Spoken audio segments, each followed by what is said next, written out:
예, 유혁입니다. 예. 네, 법무부 감찰관으로서 네. 계엄 당일날 용기 있게 계엄에 항의 표시를 하신 것에 대해서 감사드립니다. 근데 조금 아쉬움도 있어요. 그때 조금 네. 있었으면 이 법무부가 실제로는 이 계엄에 있어서 큰 역할을 할 수 있는 부서로 보이잖아요. 실제로 이제 경찰력이나 이런 동원은 이제 경찰이나 이제 군 하겠지만 이후에 사법 문제와 관련해서는 법무부의 역할이 있을 텐데 네네. 그게 조금 더 어떻게 보면 알 수 있었던 부분들이 너무 빨리 나오셔서 좀 알 수 없었던 아쉬움이 좀 있는 것 같습니다. 예. 그 당시 상황을 조금 구체적으로 말씀해 주시겠습니까? 몇 시쯤에 법무부에 모였고 어떤 사람들이 모여서 저도 어떤 뭐 행동을 언론 보도를 보고 네. 계엄 선포가 된 걸 알았고요. 그 법무부에 출근하면서 뭐 나름 판단을 했습니다. 계엄 선포는 당연히 뭐 말도 안 되는 상황이고 이게 뭐 현실 인식이나 혹은 위법하고 위법한 계엄 선포라고 저는 확신을 가졌고요. 어찌됐든 간에 계엄 선포는 뭐 당신이 마음대로 하셨는지 모르겠지만 그걸 따르고 안 따르고는 제가 저의 마음대로 할 수 있는 거고 제가 결정할 수 있는 영역이라고 생각을 했기 때문에 법무부에 몇 시에 청사에 들어가신 거죠? 제가 12시쯤으로 추정됩니다. 제가 사직서를 제출한 게 00시 09분이니까 아마 저 12시 직전이었을 것 같습니다. 12시 직전쯤에 어느 단위까지 이렇게 회의하겠다고 연락이 온 건지 아시나요? 제가 그때 당시에 이제 실국장 단톡방에서 실국장들이 모이라는 그 비상 소집 지시가 있었다는 그 단톡 메시지를 받고요. 기조실장이 그 메시지를 올려가지고 다른 실국장들이 다 그거 보면서 지금 바로 출근한다고 이렇게 글을 올리는 걸 보고 저도 그걸 보고 바로 법무부 과천으로 출발을 했습니다. 과천에 도착하셔서 뭐 회의 안건이라든지 그런 것을 받은 거는 없습니까? 저는 뭐 최소한 이게 어떤 회의인지 성격은 확실히 파악을 해야 될 것 같아가지고 제가 뭐 여러 차례 언론에서도 말씀드렸습니다만 들어가자마자 장관이 얘기하는 걸 말을 잘라버렸습니다. 상당히 기분 나빴던 것 같기도 한데 말을 자르고 제가 이게 혹시 계엄 관련 회의입니까? 라고 여쭤봤고 장관이 예 그래요 라고 말씀하시길래 저는 그냥 제 결심했던 바대로 그냥 그렇다면 저는 뭐 따를 생각이 전혀 없고 계엄과 관련 지시라던가 명령은 전혀 이행할 생각이 없습니다. 그렇기 때문에 이 자리를 떠나겠습니다. 사직하겠습니다라고 표시하고 바로 문을 그러니까 거절하고 그때 나왔습니다. 박성재 법무부 장관 분명히 계엄 관련 후속 조치를 위한 회의다. 그거는 그렇게 얘기를 한 거예요. 그 당시 네 그래요라고 말씀하셨고 제가 그 이후에 몇몇 뭐 제가 이름을 밝히긴 그렇습니다만 실국장하고 통화를 해본 바에 따르면 계엄 선포 이후의 뭐 상황을 논의하는 회의였던 것으로 보입니다. 그리고 그때 당시에 뭐 제가 사직서를 제출하겠다고 했을 때 박성재 장관의 뭐 모습이라던가 이런 것을 보면 뭐 최소한 지금 뭐 밝혀진 사실에 따르면 8시 40분 정도에는 최소한 그 계엄 선포라는 상황을 알고 있었던 것으로 생각되는데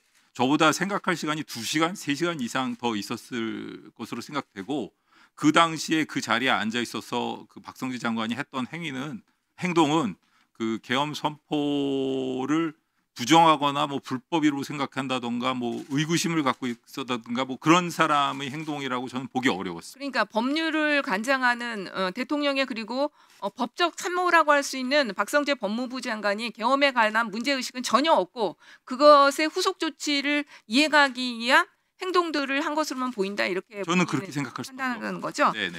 그리고 지금 그 헌법재판소에 지금 헌법재판관 임명과 관련해서 지금 헌법재판소에는 단호하게 헌법재판소의 결정이 내려지면 그것을 따라야 하고 따르지 않는다면 이원 위법한 행동이라고 말을 하고 있습니다. 그것에 대해서 본인의 의견은 어떻습니까? 박성재 장관이 그렇게 아니 이제 헌법재판소에 아, 지금 이제 마은혁 헌법재판관 임명과 그 부분은 관련한 제가 뭐 예. 증인으로서 말씀드릴 수 있는 건 아닌 것 아니 같아요. 법률가시기도 하시잖아요. 예, 뭐 저도 의원님 말씀하신 네, 거에 법률가로서의 그러면 관점을 뭐 얘기해 주세요. 헌법재판소에서 당연히 결정의 취지라던가 앞으로 결정의 효력에 대해서도 어느 정도 설시가 있을 것으로 판단이 되고 누구나 거기에 따라야 된다고 생각합니다.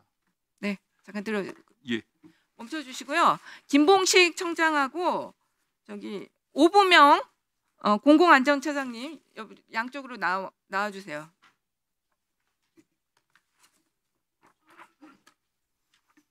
네, 김봉식 청장님은 참 책임 무거우신데 더 무거운 것이 그때 당일날 8층 서울청 상황지휘센터에서 참모들과 법률 검토를 했죠. 그래서 참모들 대다수가 그때 당시에 국회의원들의 출입을 막는 이런 것들이 위법하다, 이원적이라는 얘기를 했었습니다. 그럼에도 그 의견을 안 받아들였어요. 1분만 주세요. 정리. 네, 마무리해 주세요. 네. 1분만 더 주시고요. 네. 네. 처음 그때 당시에 네. 그 의견 낸 거 얘기해 보세요.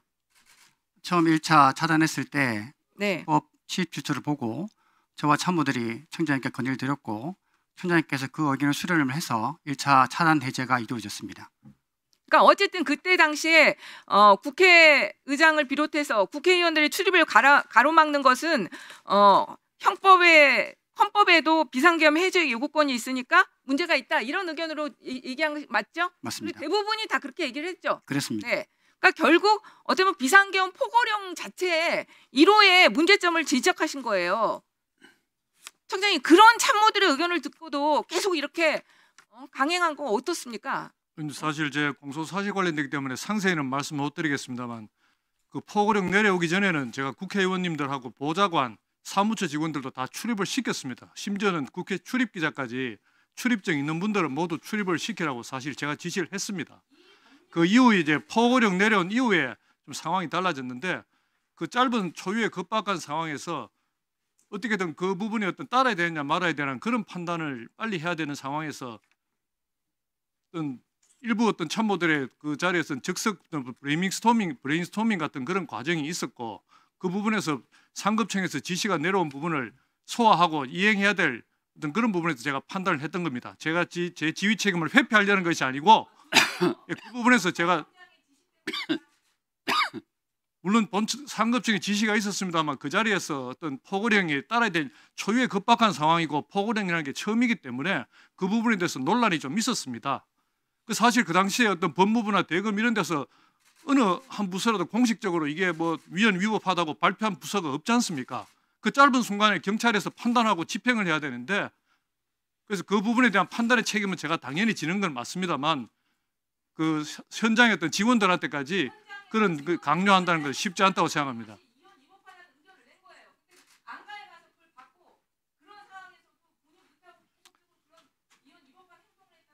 아니, 그 포고령 이전에는 제가 대통령 계엄 선포만으로는 국회의원님들 출입을 막을 수 없다 해서 출입증 있는 기자들까지 출입을 제가 시켰습니다.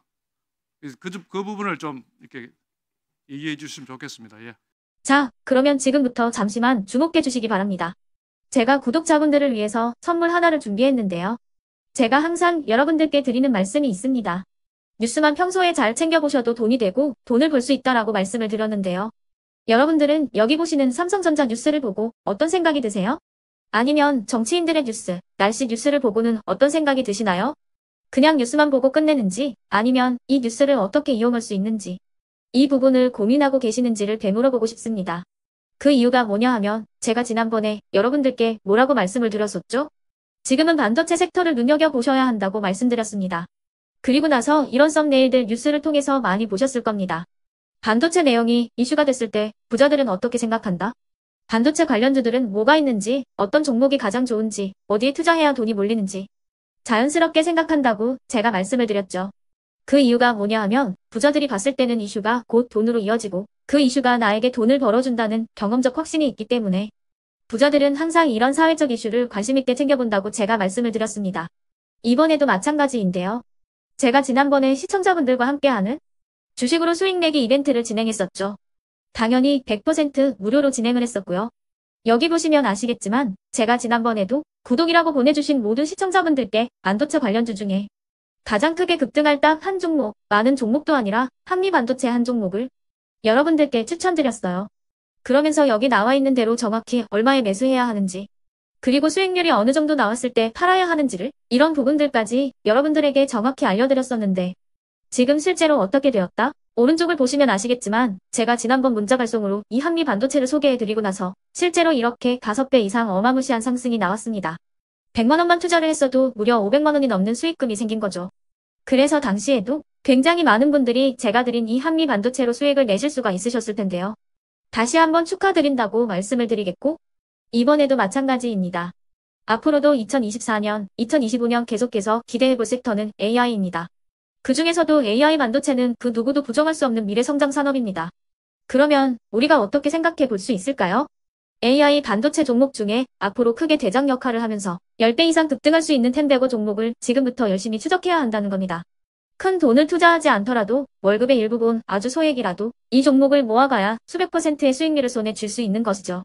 지금 여러분이 보고 계시는 이 유튜브 또한 AI 반도체와 아주 밀접한 연관이 있고 반도체야말로 대한민국의 핵심 산업으로 앞으로 더더욱 시장은 성장할 수밖에 없습니다. 그렇기 때문에 제가 이번에도 뭘 보내드리고 있냐면 지난번과 똑같이 구독이라는 문자를 보내주시면 제가 AI 반도체 관련주 중에 앞으로 대장주 역할을 하면서 주가가 가장 크게 급등할 한 종목을 여러분들께 문자 발송으로 종목명과 사고 파는 시점을 모두 알려드릴 건데요. 그 문자를 받고 여러분들이 주식으로 돈 버는 연습을 한번 해보셨으면 좋겠고요. 혹시라도 나는 주식을 하지 않는다 하시는 분들은 주변에 주식하시는 지인분들에게 말씀을 해주셔도 되고요. 아니면 연세가 있으셔서 투자가 어렵다 하시는 분들은 이 종목을 자녀분들에게 한번 사봐라. 이걸로 한번 수익을 내봐라. 이렇게 조언을 해주실 수도 있는 거겠죠. 그래서 지금 이 영상을 보시는 시청자분들 중에 나도 이번 종목이 좀 궁금하다 하시는 분들은요. 누구나 상관없이 그리고 어느 시간대나 상관없이 부담없이 010-2514-5930번으로 구독이라는 문자 보내주시면 제가 이번에도 똑같이 무료 추천 급등주 문자를 보내드리겠습니다. 이해되시겠죠? 제 번호 010-2514-5930번으로 구독이라는 문자 보내주시면 여러분들이 직접 이슈를 통해서 돈 버는 연습을 해보실 수가 있는 거고 제가 돈을 받는 것도 아니고 투자를 대신해 드리는 것도 아니기 때문에 부담 없이 신청해 주시면 되는 겁니다. 그리고 수익이 나면 저는 다른 것은 하나도 바라지 않습니다. 제 채널에 구독, 좋아요 한 번씩만 눌러주시라 이렇게 다시 한번 말씀을 드리겠습니다.